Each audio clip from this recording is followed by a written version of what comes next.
அனைவருக்கும் வணக்கம். இன்றைக்கி மருந்து குழம்பு செய்ய போகிறேன். இது மூக்கில் தண்ணி வடிஞ்சிட்டே இருக்கவங்க, சளி பிடிச்சிட்டு இரும்பு இருக்கிறவங்களுக்கு இந்த குழம்பு ரொம்ப நல்லது. இது 3 வேளையும் 3 நாள் சாப்பிடுங்க, சரியாக போயிடும். இதுக்கு தேவையான பொருட்கள் பெரிய நெல்லிக்காய் சைஸ் புளி எடுத்து நான் சுடுதலில் ஊற வச்சு கரைச்சி வச்சுருக்கிறேன். எண்ணெய் தேவையான அளவு, நல்லெண்ணெய் தான் ரொம்ப நல்லது. கடுகு, நாட்டு பூண்டு எடுத்து 1 கப்பு எடுத்து உரிச்சு வச்சுருக்கேன்.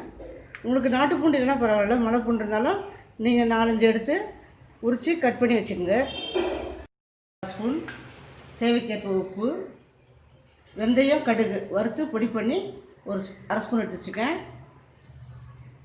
இந்த ஸ்பூன் அளவு உளுத்தம்பருப்பு 1 ஸ்பூன், துவரம்பருப்பு 1 ஸ்பூன் எடுத்து வச்சுக்கேன்.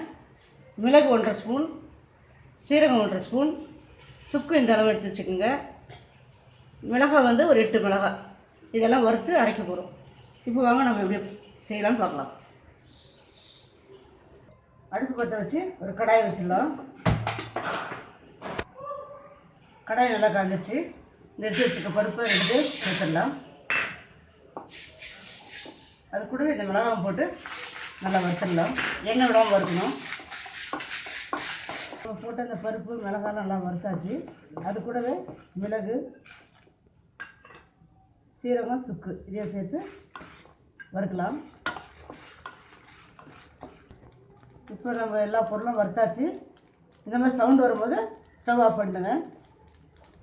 நம்ம வறுத்த பொருட்களெல்லாம் ஆறிட்டு இருக்கட்டும். ஆறினதுக்கு அதை பொடி பண்ண போகிறோம். தண்ணி விடாமல் பொடி பண்ணி வச்சுக்கலாம். இப்போ ஒரு இரும்பு கடாயை வச்சு நல்லெண்ணெய் ஊற்றிக்குங்க. நல்லெண்ணெய் கொஞ்சம் அதிகமாக இருக்கட்டும், அப்போ தான் அந்த மருந்து குழம்புக்கு நல்லாயிருக்கும். எண்ணெய் சூடாகிடுச்சு, கடுகு போட்டுடலாம்.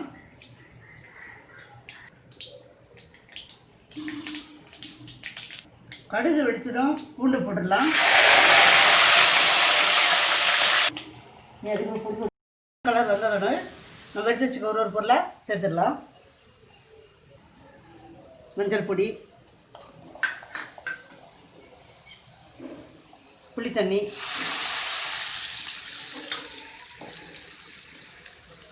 வெந்தயம், கடுகு பொடி.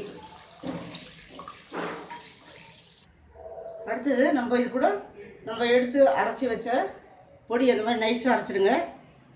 எடுத்து வச்ச எல்லா பொருளையும் நம்ம நைஸாக இந்த மாதிரி அரைச்சி ஒன்று சேர்த்துடலாம்.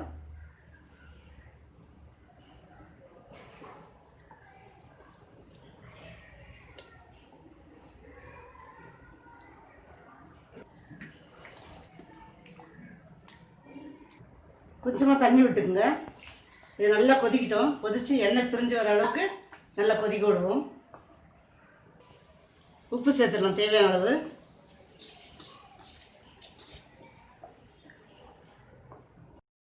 அடிக்கடி களைய விட்டுனே இருங்க, அடி பிடிக்காமல் பார்த்துக்கணும்.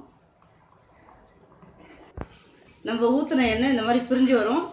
இந்த பழத்துக்கு நம்ம ஸ்டவ் ஆஃப் பண்ணிடலாம்.